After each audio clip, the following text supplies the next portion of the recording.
Whew, hey guys, right, so I just got off a night shift. So I watched Robot Wars, did my night shift. Now I'm back in the morning doing my review straight away. So quite a kinetic energy filled episode. Congratulations for Ironside 3 for their win. And I love, presumably intentionally, the way that their blade, when it spins, forms the RAF logo. Very random, quite like that. Yeah, they had a good performance throughout. I'd say this series has a bit of a tendency of spinners that can pack a massive punch but can't actually cope with it that well themselves. There's a bit of a trend that's popping up, and I'm a big fan of the big spinners. But just the forces involved just seem a little bit too much for some of them. Not that I'm saying they're really badly made or anything. It's just there's a lot of energy there to deal with. But it makes for spectacular TV. When Pulsar hit Supernova, it was still cool to watch. I'm not going to deny that. I was very impressed with the much improved Pulsar. The way his weapon was 8,700 RPM.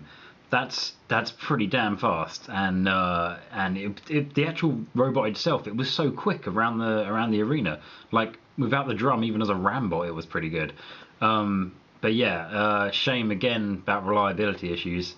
But I was so impressed, and I love the way he was using the gyro to once he lost one side, using the gyro to maneuver around the arena, much in the same way as my favourite Minotaur in BattleBots. It's also one of the coolest looking robots, I'd have to say. And Ellis Ware, the lad who made it, he just seems like such a nice guy, and such a it was this episode where I really saw this guy just has a natural talent for engineering. When he's realised he hasn't got any motors left, basically, but then he realises he can run it via his self-righting mechanism, and he realises that, and then works it out and executes it all in that little 2-hour window they have before the battle. And I thought, that's incredible engineering. The guy is clearly a natural. Just big respect for him, basically. I really like the Worm team. They made me laugh last year with Overdoser. Is that? Yeah. And they just clearly are just having the best time of their lives. They're just having such a laugh. Chucking it in the skip, that really made me giggle. They just seem like proper amateurs but like in a kind of endearing way, you know what I mean? So yeah, they were good fun. I'm glad they sort of got reinstated. It's a shame about Apex. I really wanted to see some more out of them, because that just looked like a more terrifying version of Ironside 3, to be honest. That bar is just ridiculous. So yeah, I was a bit disappointed not to see anything else from them. And Crush Station, that was just a curveball. It didn't look any different from how it did in the previous series, the many years ago series. Whether or not underneath it had been upgraded or whatever, I'm not sure. But I sort of thought, oh, this isn't going to stand a chance. And putting it in with 3 spinners seemed pretty harsh. And yeah, it just didn't. And it was just kind of sad in a way to see sort of an old robot, a pretty successful robot. They beat Behemoth once, I know that much. It was just sad to see that robot just get its ass handed to it instantly. Yeah, shame. What really annoyed me, I wanted to see High Five's weapon. I wanted to know more about it. I wanted to know anything about it. They didn't explain what the weapon was. Obviously, we didn't get to see the weapon in action. And I was just like, I want to know what it is. Some sort of anti-flipper entanglement thing? What's that? I want to know about it. None the wiser. No idea what that was about. But but never mind. Supernova were also very good in this heat. Again, suffering with the immense power of their own weapon.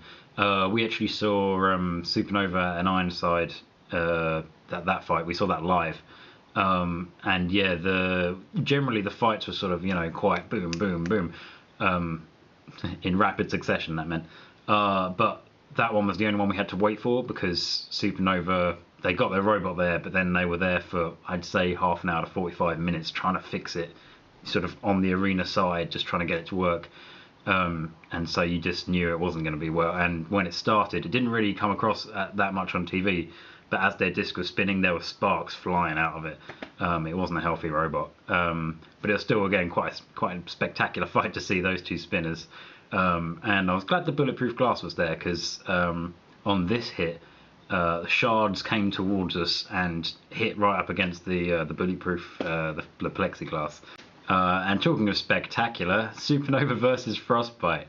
I'll be honest, probably quite a predictable outcome, but my god, great fun to watch anyway, because that thing just got annihilated.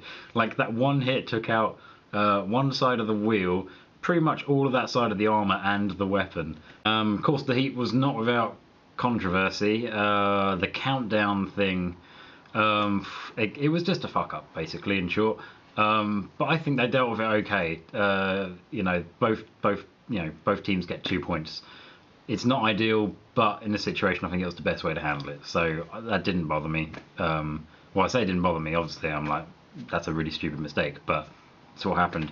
The pit dropped again. In, I think it was Worm against Ironside 3. Again, that annoyed me, obviously, because it dropped, and Ironside 3 not only got nearly stuck, they got stuck sort of on the side of the pit, couldn't even move at all. But in this episode, they raised the pit so that they could free themselves. And while that's good, it's not consistent with the other episodes, so that's still an issue to me. But you know, thankfully, it didn't have too much of an impact in this fight. The little the bit where the judge talks about some sort of technology thing, I really liked this episode's one where they were actually talking about combat robots. It seemed a lot more pertinent, you know, talking about the different armor and materials you can use. And I hope that trend continues, you know, maybe they talk about the motors that you can use and the pros and cons of that sort of thing. That would be really good, and like I say, a lot more relevant to the program it's on. And of course, the announcer did not disappoint me. I thought he's kind of running out of weapons to make me laugh, you know, speeder, flipper. But then, of course, there's the place names. From Kingston upon Thames. What? Yeah. All round then, a really enjoyable episode. Probably, if you're looking for sort of, you know, sort of long and tactful fights, it's probably not really the episode for you. But it's sort of just big and stupid, yeah, this episode. But I quite like big and stupid, to be honest. So, yeah, I really enjoyed it. And next week, we seem to have Apollo and Carbide. And yeah, I was there for that fight, so I'm looking forward to next week's one. Sorry if this review's been a little bit on the sleepy side. Like I said, I've just done a night shift. But yeah, never mind. I'll see you in the next video, guys. Bye.